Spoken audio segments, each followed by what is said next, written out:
आखिरी कमरा। स्थान एक पुराना हॉस्टल, शिमला।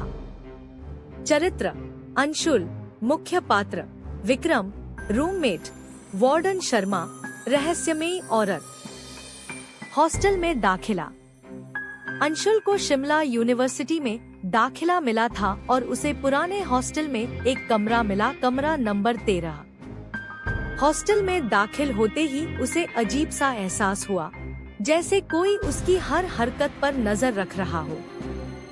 जब अंशुल ने वार्डन शर्मा से कहा कि वो कमरा नंबर 13 में नहीं रहना चाहता, तो वार्डन की आंखें एक पल को डर से फैल गईं। मगर अगले ही पल वो मुस्कुरा कर बोले, यहाँ के सारे कमरे एक जैसे हैं बेटा, डरने की बात नहीं। रूममेट विक्रम की चेतावनी। अंशुल का रूममेट विक्रम था एक शांत और गंभीर लड़का। पहली रात उसने अंशुल से कहा, अगर रात में दरवाजा खुद ब खुद खुले तो बाहर मत निकलना, और अगर किसी औरत की आवाज सुनाई दे तो जवाब मत देना। अंशुल हंस पड़ा। डरावनी कहानियां सुनाकर डराने की कोशिश मत कर भाई। विक्रम कुछ नहीं बोला, बस खिड़की बंद करके सोने चला गया। पहली रात। आधी रात को अंशुल की नींद खुली। कमरे में हल्की हल्की सरसराहट थी। अचानक दरवाजा धीरे धीरे चिरर की आवाज के साथ खुला।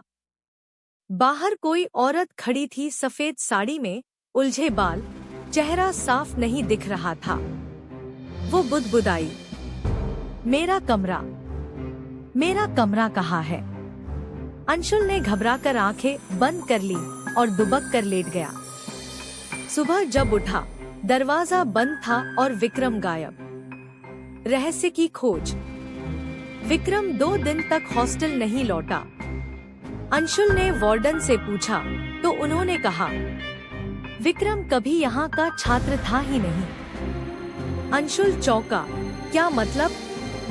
वो तो मेरे साथ ही रहता था। अब अंशुल को लगने लगा कि कुछ तो बहुत गड़बड़ है। उसने हॉस्टल की पुरानी फाइलें खंगालनी शुरू की।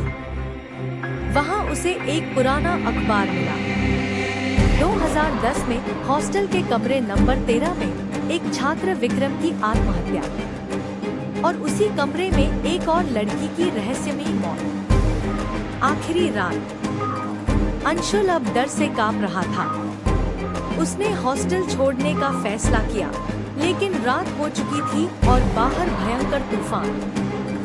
वो बैग लेकर बाहर निकल ही रहा था कि लाइट चली गई। कमरे का दरवाजा खुद ब खुद बंद हो गया। अंधेरे में एक आवाज आई, अब तुम भी यहीं रहोगे। और तभी दरवाजे के शीशे पर उस औरत का चेहरा दिखा, गालों से खून बहता, आंखें जलती हुई।